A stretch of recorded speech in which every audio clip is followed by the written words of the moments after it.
cavidades corporales. Para la comprensión adecuada del desarrollo de las cavidades corporales embrionarias se iniciará con un breve recuento anatómico. Dentro de la cavidad torácica se considera que existen tres espacios que son básicos para la adecuada comprensión del desarrollo embrionario a ese nivel. Se tiene una cavidad central que se denomina el mediastino. En el mediastino se encuentran órganos como el corazón y los grandes vasos. Este corazón se asocia al pericardio. También encontramos la tráquea con la carina a nivel de esa bifurcación que va a tener la tráquea en bronquiofuente derecho y bronquiofuente izquierdo. También encontramos el esófago en la parte más posterior, la cadena simpática, el conducto torácico y una serie de ganglios linfáticos regionales. Adicionalmente, hacia la parte anterior encontramos el mediastino. Lateral al mediastino, entonces encontramos las dos cavidades que se llaman pleurales, cavidad pleural derecha y cavidad pleural izquierda, las cuales en su interior contienen el pulmón con los diferentes componentes denominados bronquios lobares, bronquios segmentarios, bronquiolos y hasta la última generación de bronquiolos de donde partirán los sacos alveolares con los respectivos alvéolos. Aquí en este corte coronal podemos ver entonces esa segmentación de la cavidad torácica en mediastino y dos cavidades pleurales. El límite superior de esa cavidad torácica en la cual están contenidas estas tres cavidades que se mencionaron es el opérculo torácico superior, y a nivel inferior encontramos el diafragma, que es una estructura musculotendinosa que va a separar el tórax o la cavidad torácica de la cavidad abdominal o peritoneal. Cada una de estas cavidades mencionadas previamente entonces va a tener una membrana serosa que la tapiza. En el caso de las cavidades pleurales derecha e izquierda, la serosa que recubre esa cavidad se denomina pleura, y a nivel del mediastino encontraremos una serosa que específicamente va a recubrir al corazón y que se denomina el pericardio. Ahora la cavidad abdominal entonces tiene como límite superior el diafragma, y a nivel inferior entonces encontraremos la región pélvica con algunos límites de importancia. Entonces, si nos referimos propiamente a la cavidad abdominal, el límite inferior sería una línea imaginaria que se traza desde el sacro hasta la sínfisis púbica. Eso correspondería al estrecho superior de la pelvis. Por debajo de esa región encontraremos la cavidad pélvica. Sin embargo, embrionariamente esa división no es relevante, sino que consideramos que la cavidad abdominal va con el límite superior, que es el diafragma, y hasta la parte inferior de la pelvis. No tomamos el estrecho superior de la pelvis como un límite importante en la parte embrionaria. Dentro de la cavidad abdominal entonces encontraremos una serosa que recubre esa cavidad, que se denomina el peritoneo. Habrá una región de abdomen que no está cubierta por peritoneo, y hay diferentes órganos detrás de esa serosa peritoneal que se llama el retroperitoneo. En el retroperitoneo encontramos órganos como el páncreas, como los riñones, como los grandes vasos, una serie de ganglios linfáticos regionales. Como tal, la cavidad peritoneal, que estaría totalmente rodeada por esa serosa peritoneal, pues tendrá el contenido abdominal propio, que consiste en el hígado, con la vesícula biliar, estaría el estómago, estaría el vaso, el duodeno, yeyuno e ilion que hacen parte del intestino delgado, el colon con sus diferentes porciones, es decir, ciego con el apéndice, colon ascendente o derecho, el colon transverso, el colon descendente y el colon sigmoide. Algunos de estos órganos se consideran solo recubiertos por peritoneo en su cara anterior, por lo que se denominan también retroperitoneales. De todos modos, en este momento eso no es de alta relevancia, sino que más bien lo importante es conocer los límites de esa cavidad abdominal. Teniendo esa base anatómica, se podrá entender ahora el desarrollo de esas cavidades, torácica con sus tres divisiones y la peritoneal desde el punto de vista embrionario. La formación de estas tres cavidades depende de la cavidad del embrión que se llama celoma. Entonces, durante la cuarta semana del desarrollo se origina y se forma esa cavidad denominada el celoma intraembrionario con una forma de herradura. ¿Por qué llamamos propiamente celoma intraembrionario? Porque si se recuerda de las sesiones pasadas, había una cavidad que se llama el celoma extraembrionario que también nomenclábamos como la cavidad coriónica. Entonces es importante aquí entender el por qué se especifica el nombre de la cavidad como celoma intraembrionario. Ese celoma intraembrionario entonces tiene unas porciones, una porción craneal o cefálica que es la curva de la herradura que se denomina la cavidad pericárdica, y hay unas extensiones laterales, es decir, las partes largas de la herradura que se denominan entonces los canales pericardio-peritoneales, y esto será en su momento eh, las cavidades pleurales y la cavidad peritoneal en definitivo. El celoma intraembrionario, como se había comentado previamente, tiene una característica y es la comunicación que presenta con el celoma extraembrionario, es decir, con la cavidad coriónica, y eso se logra a nivel de los bordes laterales del disco embrionario trilaminar. Gracias a la aparición del celoma intraembrionario, entonces se conseguirá un espacio que permitirá el desarrollo de diferentes órganos, tanto torácicos como abdominales. Entonces aquí tenemos un embrión en el cual esquemáticamente se está marcando la dirección del celoma intraembrionario. Como podemos ver, tiene una forma de herradura y hay una comunicación a través de los bordes laterales con el celoma extraembrionario o cavidad coriónica. Eso lo podemos ver aquí a nivel de este corte transverso que están realizando. Tenemos ya las estructuras que hemos estado manejando: la cavidad amniótica con el amnios, el ectodermo, el tubo neural, la notocorda, los somitas, el mesodermo intermedio y el mesodermo lateral con sus hojas parietal y visceral que se continúan con el mesodermo extraembrionario. Y tenemos aquí entonces ese celoma, es decir, que ahí estaríamos al nivel de los canales pericardio-peritoneales, y vemos cómo se comunica ese celoma intraembrionario con el celoma extraembrionario en el borde lateral de ese embrión trilaminar. Aquí también podemos ver ese evento. Entonces nos están mostrando un embrión ya en fase de plegamiento y este corte transverso a nivel del pedículo de fijación y el saco vitelino. Entonces podemos ver que aquí estaría la cavidad conocida como celoma extraembrionario, y miren cómo se comunica con esta porción que sería ya el celoma intraembrionario.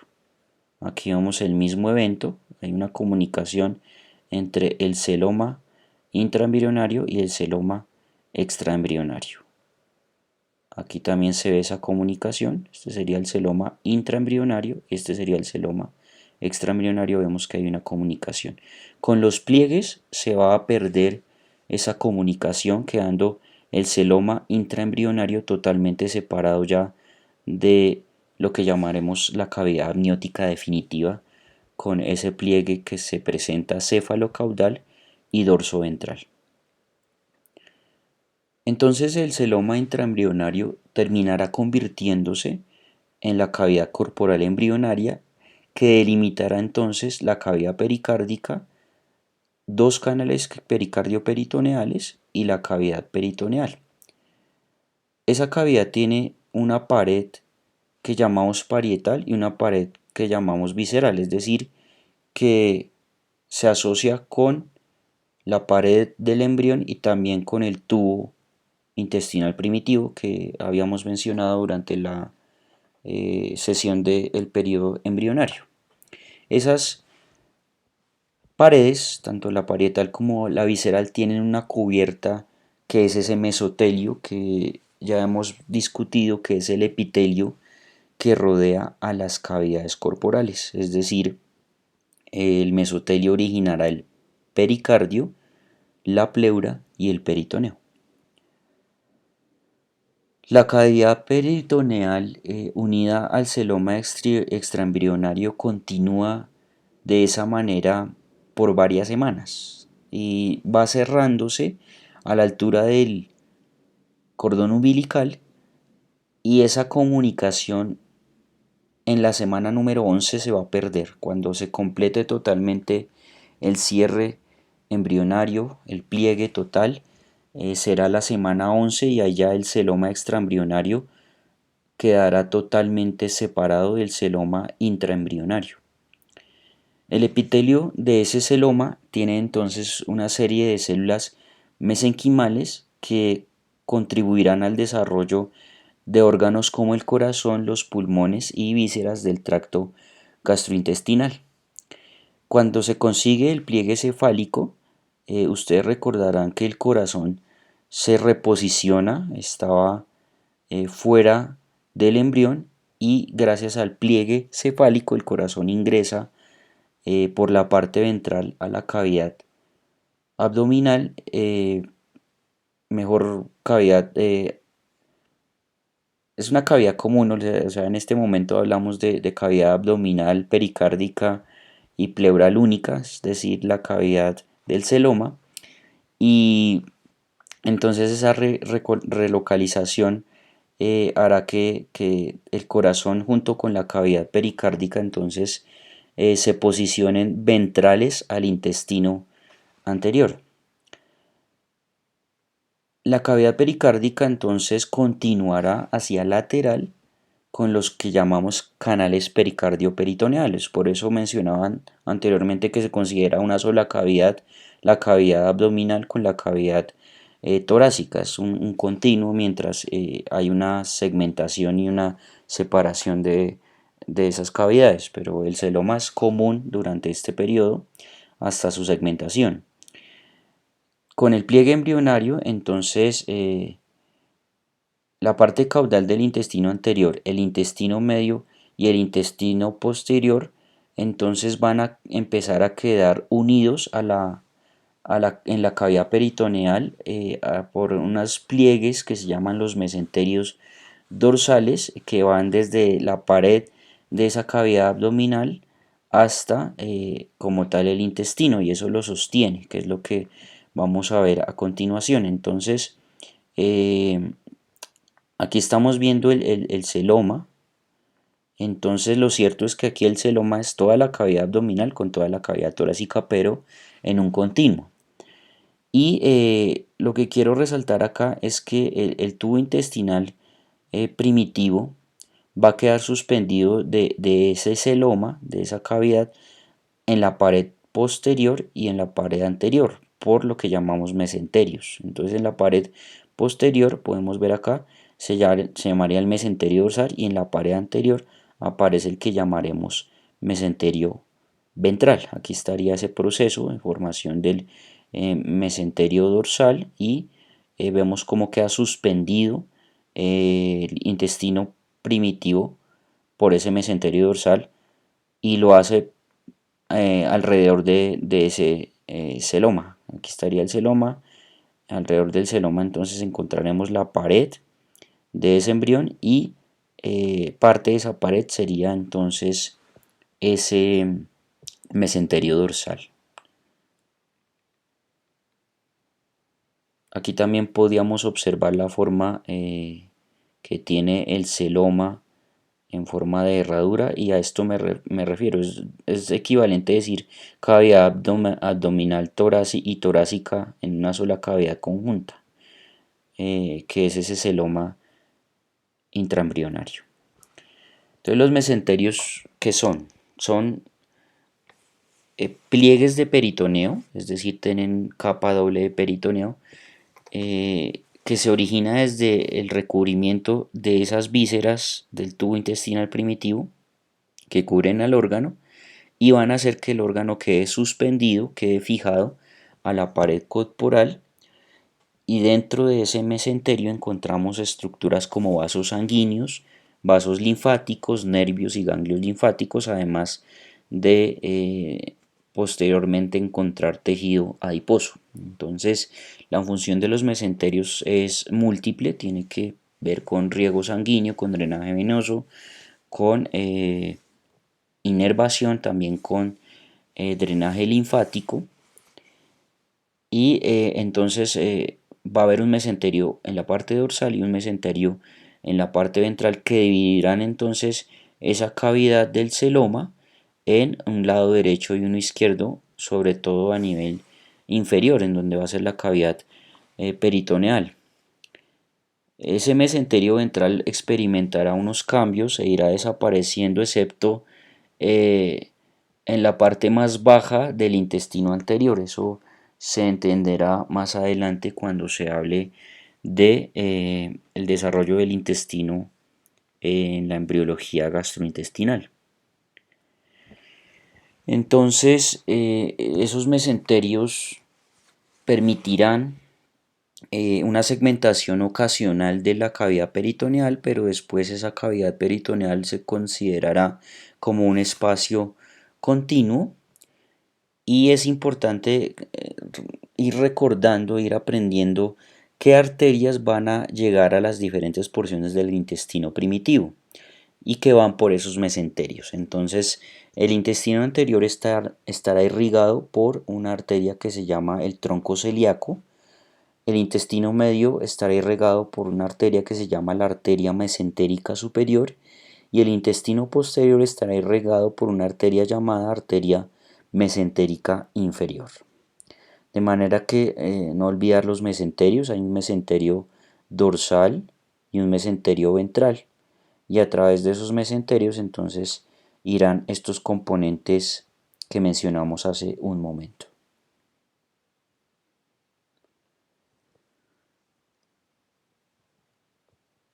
Ahora, teniendo en cuenta ese celoma, pues el celoma debe ser dividido, debe ser segmentado en unas porciones para ir consiguiendo las cavidades que mencionamos al principio. Entonces, esa división de la cavidad corporal embrionaria se da gracias al mesodermo. El mesodermo va a ser la hoja embrionaria encargada de la formación de unos septos, de unas divisiones a nivel de ese canal común, de manera que íbamos a ir segmentando ese canal común en unas porciones muy definidas. Entonces, como habíamos mencionado, el celoma tiene una porción cefálica que se llama la cavidad pericárdica, y tiene dos extremos laterales que se llaman los canales pericardio-peritoneales. Entonces hay dos canales pericardio-peritoneales, uno derecho y uno izquierdo. Y esos canales pericardio-peritoneales están laterales al intestino y dorsales a otra estructura que se llama el septo transverso. Ese septo transverso es una lámina de mesodermo que va a ubicarse entre la cavidad torácica y el conducto onfaloentérico, es decir, va a ir separando lo que va a ser el tórax de lo que va a ser el abdomen en cuanto a cavidades se refiere. Entonces, en pocas palabras, el septo transverso va a ser el esbozo o primordio del tendón central de ese diafragma que vimos hace un rato. Entonces, el canal pericardio peritoneal se dividirá separando entonces las cavidades pleurales de la cavidad pericárdica. O sea, ahí tenemos que pensar que la parte alta del celoma intramembranario originará lo que es las cavidades del tórax, es decir, las dos cavidades pleurales y la parte mediastinal que contendrá a la cavidad pericárdica. Y separará entonces esa estructura eh, al tórax del abdomen.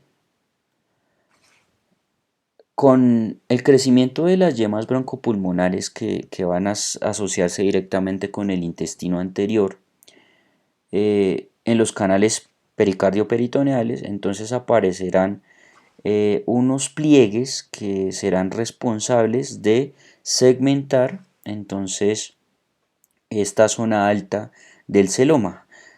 Hay unas crestas que se localizan craneales y otras caudales que se llaman los pliegues pleuropericárdicos y los pliegues pleuroperitoneales, y su ubicación se asocia directamente con ese desarrollo de los pulmones desde estas yemas broncopulmonares que acabé de mencionar.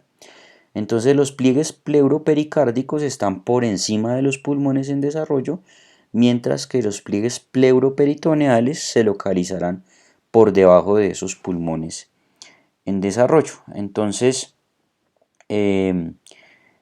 eso lo podemos ir diagramando aquí. Entonces podemos ver estas zonas múltiples de corte que se están mostrando aquí. Hay varios niveles. Aquí dice nivel B, nivel C, nivel D y nivel E de corte. Entonces eso es lo que se está viendo de aquí hacia abajo. Y miren cómo entonces la cavidad alta es única, pero aparecen los dos canales pericardio-peritoneales. Son estos dos, o sea, de arriba hacia abajo, primero es una cavidad común y hacia lateral ya son dos cavidades laterales. Entonces, cuando vamos bajando, pues vamos viendo esa marcación de esos canales pericardio-peritoneales, que es lo que estamos viendo acá también en este segmento. Entonces, el celoma que tiene esa forma de herradura en la parte cefálica se llama cavidad pericárdica y hacia caudal se llaman los canales pericardio-peritoneales. Entonces miremos el evento que estábamos hablando hace un momento. Entonces en la parte alta van a ir apareciendo las yemas bronquiales o broncopulmonares que aparecen desde el intestino anterior, que lo podemos ver acá, y ellas van a ir originando los pulmones. Como podemos ver, se van desarrollando desde dentro de ese mesodermo, y vemos cómo entonces por expansión se van formando en esos canales pericardio-peritoneales unas crestas que unas van a estar por encima de esos pulmones y otras por debajo de esos pulmones, y a eso los llamamos entonces los pliegues pleuropericárdicos y los pliegues pleuroperitoneales. Entonces los pliegues pleuropericárdicos estarían por arriba del pulmón, mientras que los pliegues pleuroperitoneales estarían por debajo. Entonces estos que muestran acá están en la parte más alta de esa zona, y por eso les ponen pleuropericárdicos. Si hicieran un corte más inferior, entonces encontraríamos los pliegues eh, pleuroperitoneales.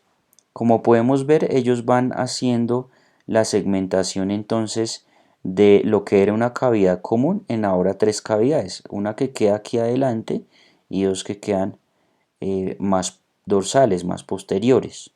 Miren que se van expandiendo los pulmones, y asimismo entonces esos pliegues pleuropericárdicos y pleuroperitoneales entonces separarán esas cavidades que mencionamos, dejando una cavidad central que sería la cavidad pericárdica y dos laterales que serían las cavidades pleurales. Entonces vemos cómo se va segmentando la cavidad torácica en esas tres cavidades por presencia del mesodermo que va formando estos pliegues que mencionamos. Entonces, gracias a estos pliegues pleuropericárdicos que separan la cavidad pericárdica de las pleurales, entonces se forman unas estructuras que se llaman las membranas pleuropericárdicas. Esas membranas contienen algunos vasos de importancia como las venas cardinales, que drenan al seno venoso, que es el sistema venoso principal del embrión, y esas membranas crecen de manera lateral desde uno de los extremos de la tráquea hacia los canales pericardio-peritoneales, y con eso conseguimos entonces que se vayan obliterando esas cavidades pleurales, las cuales se van expandiendo hacia ventral alrededor del corazón y se expanden hacia la pared corporal, y consiguen entonces que en el mesénquima se dé un fenómeno que es un desdoblamiento de ese mesénquima, dando una capa externa que sería la pared torácica y una capa interna que será el pericardio que rodeará al corazón. Como mencioné, en el mediastino encontraremos el corazón con su pericardio que lo rodea. Entonces, esas membranas pleuropericárdicas entonces se asociarán directamente con los canales pericardio-peritoneales que hemos estado hablando. Gracias al crecimiento de esas estructuras que están dentro de estas membranas, como las venas cardinales, el corazón se empieza a desplazar y las cavidades pleurales que se han expandido, eh, y con esa expansión también aparecerá el mesenterio que se da en esa pared torácica. Hacia la semana séptima del desarrollo, entonces esas membranas se fusionan con el mesénquima de la parte ventral del esófago, y se separa entonces la cavidad pericárdica de la cavidad pleural. Suena un poco complicado esto, pero ya lo voy a mostrar de manera gráfica. Por lo tanto, ese mediastino inicialmente está lleno de mesénquima, pero después se organizarán diferentes estructuras en su interior, y el mesénquima se reorganizará también para dejar una cavidad formal. Entonces, miremos eso ya a manera de palabras. Entonces, tenemos los canales pericardio-peritoneales, uno derecho y uno izquierdo. Como mencionamos, dentro de ellos van a aparecer entonces los pliegues pleuropericárdicos, que van a contener entonces las venas cardinales. Aquí los alcanzamos a ver, y miren cómo se empiezan a expandir hacia el interior de la cavidad de esos canales pericardio-peritoneales, y forman entonces las membranas pleuropericárdicas. O sea, lo que fue un día el pliegue pleuropericárdico se convierte en la membrana pleuropericárdica. Y mire cómo esa membrana va a separar la cavidad donde está el corazón, es decir, la cavidad pericárdica, de las cavidades pleurales. Ahora, esa expansión, si ustedes notan, se va a hacer más prominente hasta lograr la fusión de las dos membranas pleuropericárdicas. Aquí están entonces las venas cardinales, miren cómo se fusionaron, y hay una prolongación que se da hacia ventral, que era lo que hablábamos ahorita en teoría. Entonces, esa prolongación de esas membranas pleuropericárdicas entonces deja totalmente separado las cavidades pleurales de la cavidad pericárdica. Y miren cómo la cavidad eh, pleural va haciéndose prominente hacia ventral, hace como unos recesos ahí al lado de las membranas pleuropericárdicas. Entonces, el mediastino, que sería toda esta región, pues como vemos está lleno de mesénquima, que se asocia a ese mesodermo, y se formó también entonces un, eh, una membrana alrededor de esa cavidad, que es lo que conoceremos como el pericardio fibroso. Entonces ahí entendemos que el pericardio quede rodeando al tubo cardíaco, al corazón, asociado al mediastino. Aquí ya podemos ver una fase más amplia del desarrollo. Vemos como ya se formó el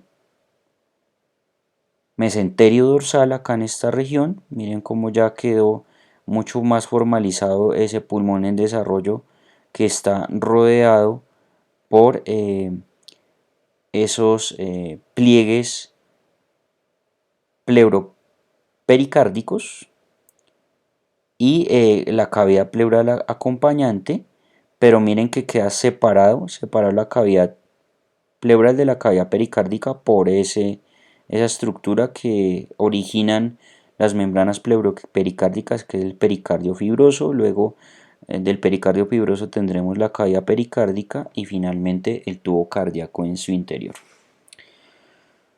Ahora las membranas pleuroperitoneales entonces tendrán que ver con la separación de la cavidad pleural del lado derecho e izquierdo de la cavidad peritoneal. Por eso se llaman membranas pleuroperitoneales. Las otras eran pleuropericárdicas precisamente porque van a separar la cavidad pericárdica de la cavidad pleural. Estas no, estas van a separar es básicamente lo que va a ser tórax y abdomen.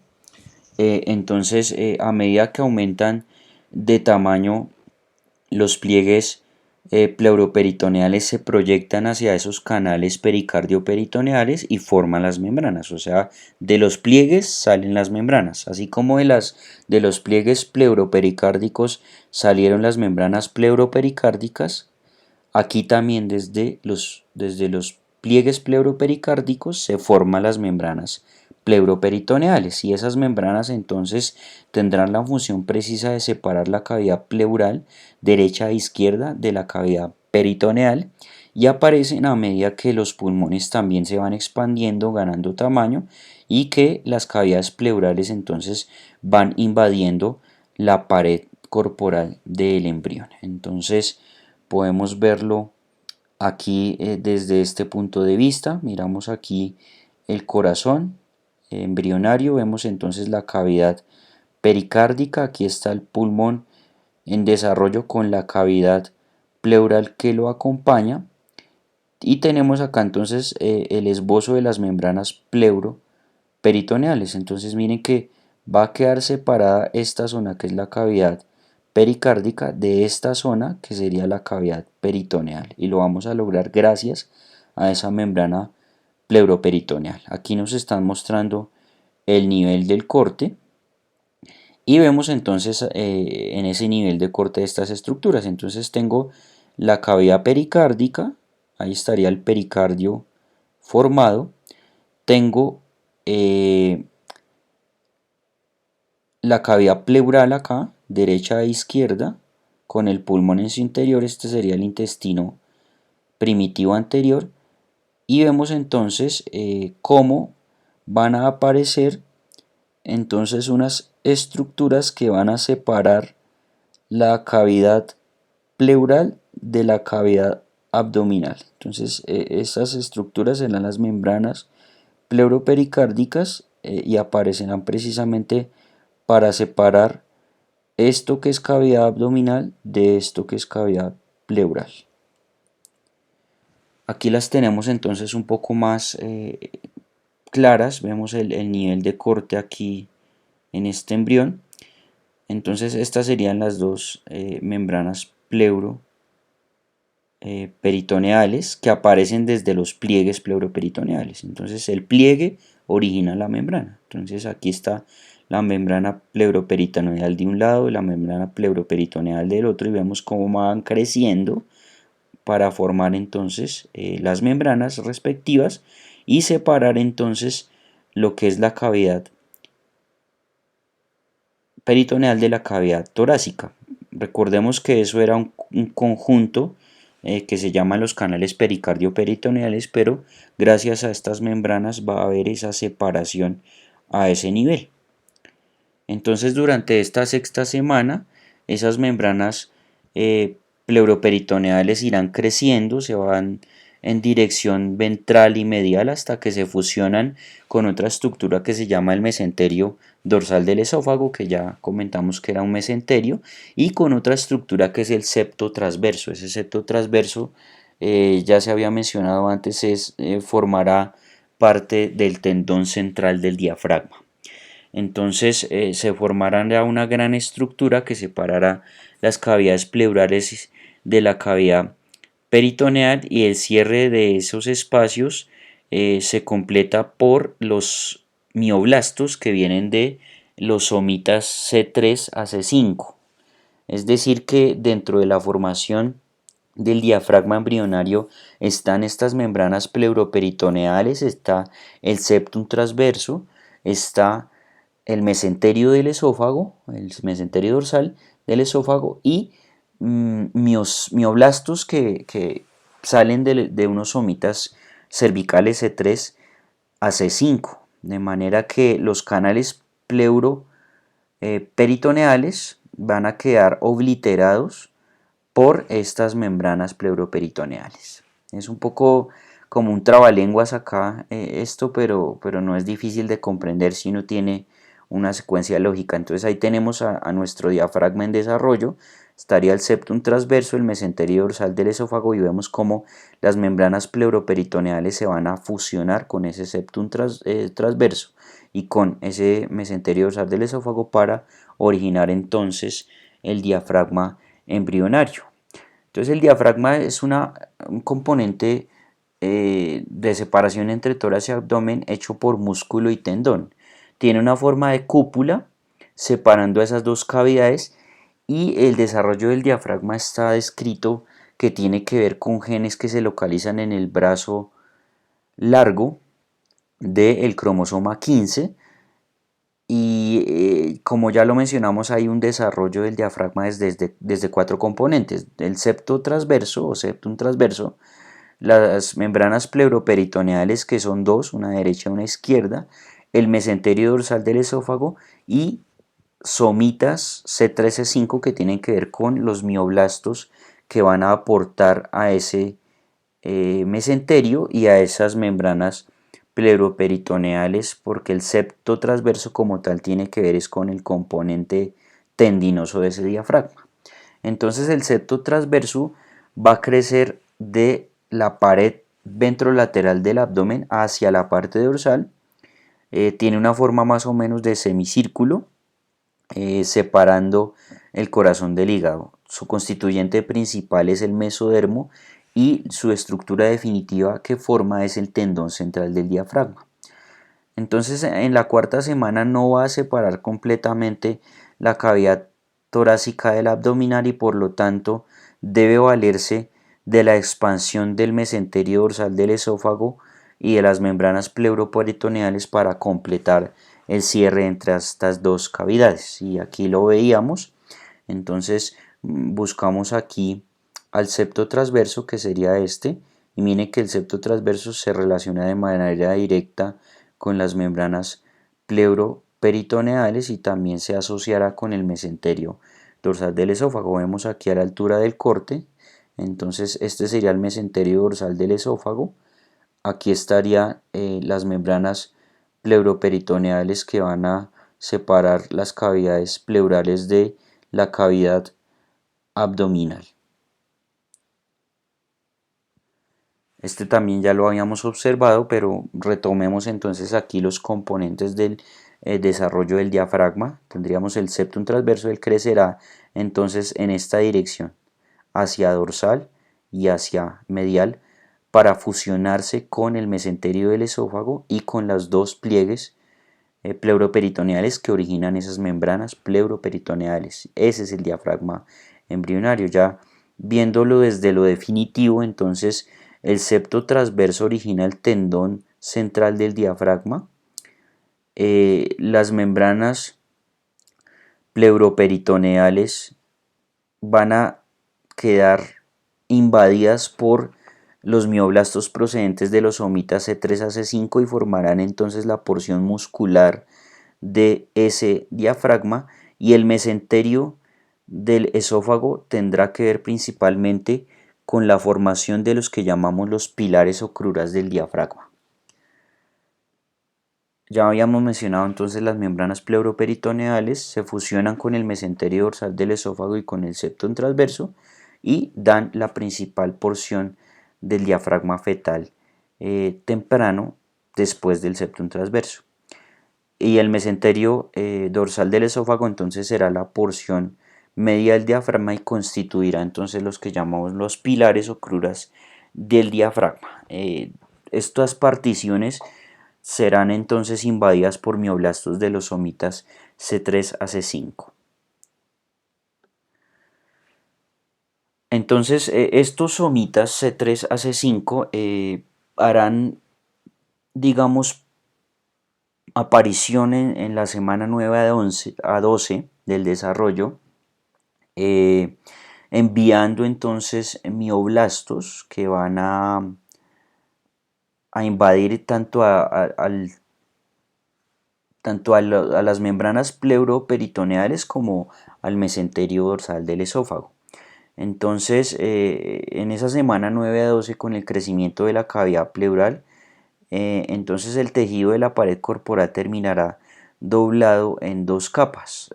Una capa externa que se convierte en la parte de la pared abdominal definitiva y una capa interna que tendrá que ver con las porciones más externas o más periféricas del diafragma, esa extensión adicional que también presentan las cavidades pleurales hacia la pared corporal lateral originará lo que en anatomía llamamos los recesos costiodiafragmáticos, y eso le da la forma de cúpula al diafragma. Entonces esto lo podemos observar aquí por un lado. Entonces vemos aquí como hacia la parte periférica del diafragma aparecen esos crecimientos musculares relacionados con la pared, y eso hace que se forme entonces esta región que se conoce como los recesos costodiafragmáticos, sería este espacio de acá, y se configura entonces esa forma de cúpula que habíamos estado mencionando. Entonces los recesos costodiafragmáticos son culpa de esa partición doble que tiene el diafragma en esta zona. Entonces miren que una parte tiene que ver con la pared y otra tiene que ver propiamente con la formación de esos recesos, que es lo que mencionábamos acá. Parte de la pared y parte de la porción periférica del diafragma. Parte de la pared, parte de la porción periférica del diafragma, formando entonces esos recesos costodiafragmáticos y la forma de cúpula típica de nuestro diafragma. El diafragma va a tener una especie de migración durante estas semanas de desarrollo, y eso tiene que ver directamente con el septo transverso. El septo transverso inicialmente se encuentra alto a nivel de los somitas cervicales tercero a quinto, y en la quinta semana entonces los mioblastos de esos somitas C3 así C5 van a hacer una migración, acompañándose entonces de fibras nerviosas que anatómicamente originarán el que llamamos nervio frénico, que precisamente inerva el diafragma, y van a ir descendiendo estos componentes, van a ir migrando. Cuestión tal que en la sexta semana vamos a nivel torácico, ya pasamos de cervical a torácico, y en la octava semana la parte dorsal o posterior del diafragma va a terminar anclándose a nivel de la primera vértebra lumbar. O sea, que en resumidas cuentas el septum transverso inicia un desarrollo cervical, pero con la migración de los somitas va a ir definiendo una posición más caudal hasta insertarse el diafragma a nivel de las vértebras lumbares. Aquí vamos a ver un video que va a demostrar un poco lo que hemos estado hablando y quizá lo aclare. Entonces aquí tenemos el embrión de 4 semanas de desarrollo. Estamos viendo aquí el ectodermo y el mesodermo extraembrionario, y nos hacen un corte transverso. Aquí está la neurulación, la notocorda, las diferentes porciones de nuestro mesodermo, y vemos como a nivel del mesodermo lateral aparece estas dos regiones que son el celoma intraembrionario. Este sería el celoma extraembrionario. Aquí vemos como ya ha avanzado el proceso de neurulación, la formación de las crestas neurales, y miren cómo la cavidad del celoma se va haciendo más prominente. Eso ocurre más o menos a los días 22, 24 del desarrollo. Miremos cómo el celoma entonces toma esa configuración en herradura, que la vamos a ver acá. Entonces nos están mostrando de manera esquemática cómo se va formando poco a poco esa cavidad y esa cavidad forma una herradura y esa herradura comunica con el exterior, con el celoma extraembrionario. Entonces vemos acá cómo esa partición tenía entonces unas partes que sería la cavidad pericárdica y los dos espacios llamados los canales pericardio-peritoneales. Entonces aquí en este corte vemos la forma de herradura, corte sagital. Este sería la parte alta que sería el canal cavidad pericárdica y estas zonas serían los dos canales pericardio-peritoneales y vemos cómo hay una comunicación entre el celoma intraembrionario y el celoma extraembrionario a nivel de ese saco vitelino. Aquí nos están mostrando un corte de forma transversal y vemos cómo entonces se va formando el embrión trilaminar en sus diferentes componentes y cómo el celoma intraembrionario es continuo con el celoma extraembrionario. Miren que se forma esa comunicación. Pero cuando se completa el pliegue, se pierde esa comunicación. Entonces miren la comunicación cómo se va perdiendo hasta que entonces el celoma intraembrionario queda dentro totalmente del embrión sin comunicación con la cavidad amniótica. Aquí entonces estaremos en esta región a continuación. Nos van a mostrar cómo se formarán entonces las cavidades pericárdicas y la cavidad pericárdica y las cavidades pleurales. Entonces aquí tenemos un embrión de 5 semanas de gestación y nos van a mostrar un corte oblicuo a este nivel. Ahí está la forma de herradura de nuestro celoma, pero estamos en la parte alta que es la cavidad pericárdica. Miren cómo a través del paso del tiempo se van separando las cavidades pleurales de la cavidad pericárdica y eso dijimos que tenía que ver con las membranas pleuropericárdicas. Ahora el diafragma entonces vimos que era una partición de 4 estructuras, nos van a mostrar este corte mucho más bajo transverso y nos muestran el septum transverso, los pliegues pleuroperitoneales y el mesenterio dorsal del esófago. Entonces se van formando las membranas pleuroperitoneales para irse fusionando con el diafragma, con el septum transverso y eso formar el diafragma, de tal suerte que conseguimos separar la cavidad torácica de la cavidad abdominal o peritoneal. Y también habíamos mencionado que el diafragma entonces va a experimentar una migración desde la parte de los somitas C3 a C5, va disminuyendo hasta nivel torácico y finalmente entonces termina descendiendo la parte dorsal a nivel de la vértebra L1. Inicia cervical, vuelve torácico después y finalmente termina siendo una zona de inserción lumbar la que determina la posición definitiva de nuestro diafragma embrionario. Vamos a ver una serie de patologías de manera muy corta y resumida para asociar lo que se vio aquí en cavidades corporales. Entonces, en ciertas ocasiones queda abierto una porción del diafragma embrionario, ya sea a nivel de los pliegues y membranas pleuroperitoneales o a nivel del septum transverso, condicionando la formación de un orificio entre el tórax y el abdomen a través del cual se pueden herniar estructuras abdominales. A esta entidad la denominamos hernia diafragmática congénita. Hay dos tipos de hernia principales que se llaman la hernia posterolateral y la hernia anteromedial. La hernia posterolateral también la llaman la hernia de Bogdalek y a la anteromedial la llaman la hernia de Morgani. Es más frecuente la hernia de Bogdalek izquierda con protrusión de órganos como el estómago, como el vaso, el colon izquierdo o el riñón izquierdo.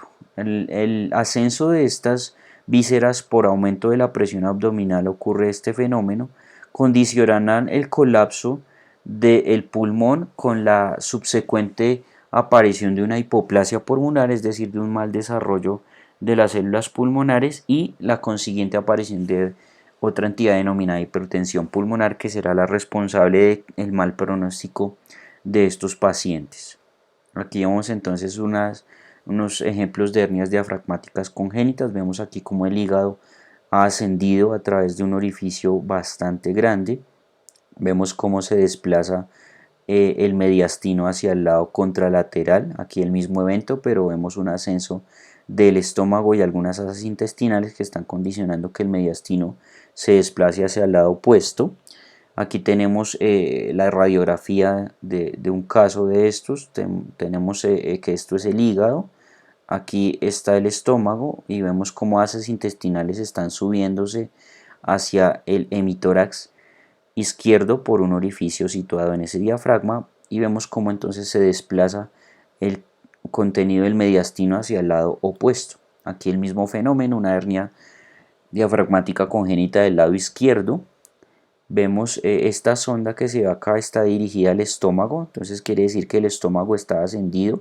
Este es el tubo traqueal que está indicando que la tráquea se desplazó hacia el lado derecho. Vemos el mediastino acá con su contenido desplazado también hacia el lado derecho, y es porque aquí hay ascenso del estómago y adicionalmente hay ascenso de asas intestinales. En este caso tenemos una hernia diafragmática congénita del lado derecho. Vemos aquí el estómago, este sería el hígado, y vemos cómo se ascendieron asas desde el abdomen hacia el tórax, y el mediastino se ve más bien que poco desplazado, y esto es porque el mediastino tiene una ligera desviación hacia el lado izquierdo. Aquí también tenemos un evento de una hernia que llamamos bilateral. Hay herniación del lado derecho y del lado izquierdo. Ahí vemos ascenso de asas intestinales y el mediastino quedó más bien ubicado hacia el lado derecho. Estos son casos más complejos. La hernia más frecuente, como lo mencioné, era la de Bogdalegg izquierda, pero en 10% de los casos suele haber hernias bilaterales, y la menos frecuente entonces es la hernia de Morgani. Aquí también tenemos una resonancia magnética nuclear que está mostrando la herniación de un hígado. Vemos también cómo hay ascenso de algunas asas intestinales, está formándose una ascitis, es decir, hay líquido en el abdomen, y también se ve edema de la pared corporal de ese feto.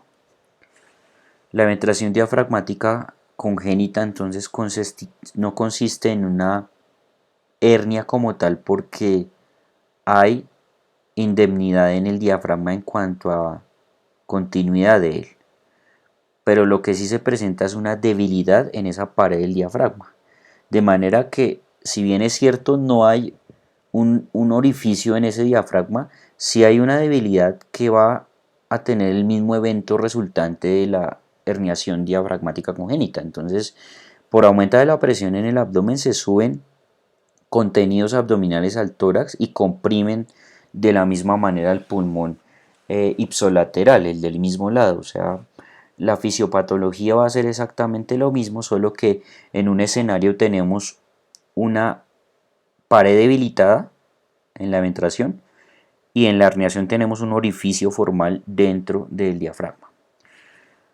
Otras anomalías de pared ventral asociadas son la ectopia cordis y la pentalogía de Cantrell, que se encuentra a veces asociada a la ectopia cordis. En el caso de la ectopia cordis, entonces hay un cierre totalmente anómalo a nivel de la pared ventral del tórax, por lo cual protruye el corazón y el pericardio asociado. Se puede formar un mechón de pelo asociado al defecto. También hay un hipertelorismo mamario, es decir que los pezones se van a encontrar muy lateralizados, incluso a nivel axilar. Suele acompañarse esto de defectos de línea media más complejos como labio y paladar hendido, y otras malformaciones asociadas a extremidades como las sindactilias o polidactilias, es decir que estos son más bien sindrómicos. En la pentalogía de Cantrell, ¿por qué la llamamos pentalogía? Porque hay 5 defectos que se encuentran en esta severa malformación. Uno de ellos es la ectopia cordis con un defecto del pericardio, el otro es un onfalocele gigante, adicionalmente tengo una hendidura en el esternón y tengo hernia diafragmática congénita. Esos serían los 5 componentes de la pentalogía de Cantrell. A nivel de la pared ventral pero abdominal tenemos un defecto que es la gastrosquisis, que consiste en un orificio que está lateral al cordón umbilical, predominantemente del lado derecho, por el cual puede protruir elementos principalmente derivados del intestino medio, como lo son el intestino delgado, pero hay gastrosquisis en las cuales el defecto suele ser mucho mayor con la salida de otros órganos. En la gastrosquisis, el problema es entonces que estas asas quedan expuestas al líquido amniótico y van a presentar una peritonitis de tipo químico. Adicionalmente se pueden presentar volvulaciones que consisten en giros que presenta el mismo intestino a través de su mesenterio, lo que condiciona un colapso de los vasos sanguíneos que puede llevar a isquemia y a necrosis segmentaria de ese intestino que está volvulado, lo que puede dificultar aún más el caso y volverlo más complejo. Entonces aquí se ven volvulaciones, se ve edema, eritema y también membranas asociadas al proceso de inflamación. De la misma manera aquí se ve el vólvulo y se ven áreas ya de necrosis segmentarias. Aquí tenemos una peritonitis también avanzada con vólvulo y necrosis y gangrena. Hay regiones ya donde el tejido está totalmente desvitalizado. La gastrosquisis se puede observar ecográficamente. Va a haber una salida de las asas que están en contacto con el líquido amniótico que estaría ahí, como en estas dos ecografías que se puede observar. Aquí ya muestran la gastrosquisis reparada. Hay que introducir las asas y cerrar la pared abdominal. Evidentemente eso requiere de un manejo muy técnico. Ya a nivel de la pelvis, entonces encontramos unos defectos también graves que conocemos como estrofia de vejiga y estrofia de cloaca. En la estrofia de vejiga básicamente queda un severo defecto pélvico que hace que la vejiga quede abierta en dos, al igual que los genitales. En algunos casos hay unos genitales ambiguos, de manera que no se puede definir a ciencia cierta a través de la observación el sexo de ese paciente afectado, y tendrá que hacerse un diagnóstico a través de cariotipo, mientras que en otros eventos pues se puede observar algo de desarrollo genital con la formación de genitales externos parcialmente completos, pero también puede haber la presencia de hipospadias, es decir, que la uretra va a terminar implantándose a lo largo de la parte ventral del pene o incluso a nivel del escroto, que eso no es raro encontrarlo en estrofia de vejiga. La estrofia de cloaca entonces tiene que ver con la cloaca que se había mencionado en, en el periodo embrionario. Es la parte más baja del intestino posterior y que se dilata formando estructuras que tienen que ver con la vía urogenital. Entonces cuando hay estrofia de cloaca pues va a haber una afectación severa en estructuras que tienen que ver con estos tres sistemas, de manera que al quedar expuesta a estas estructuras pues van a tener una peritonitis también, y va a haber un serio problema de morfogénesis a ese nivel. Entonces el dato típico semiológico de la estrofia de cloaca es el que llaman el, el signo del elefante. Entonces en el signo del elefante, como podemos ver, hay una figura de un elefante en esos componentes de la extrofia. Entonces la, el signo de la trompa del elefante básicamente tiene asociación con lo que se puede ver ahí de componentes expuestos. Entonces la cola de nuestro elefante tiene que ver con un onfalocele y el cordón umbilical, que lo vemos entonces acá. Este sería el onfalocele y este sería el cordón umbilical. La segunda parte sería el cuerpo del elefante, que hace parte también entonces de del onfalocele, que lo podemos ver acá. Entonces la cola es el cordón, el cuerpo del elefante es el onfalocele, y tenemos también entonces la parte más baja, que sería la cabeza y las orejas del elefante. Eso corresponde a la extrofia de la vejiga, y tenemos la trompa del elefante, que hace referencia a el ilion terminal. O sea, como podemos ver, hay hay una grave afectación acá de órganos pélvicos que son los que describen entonces este signo del elefante. Con eso damos por terminada entonces la sesión correspondiente a las cavidades corporales.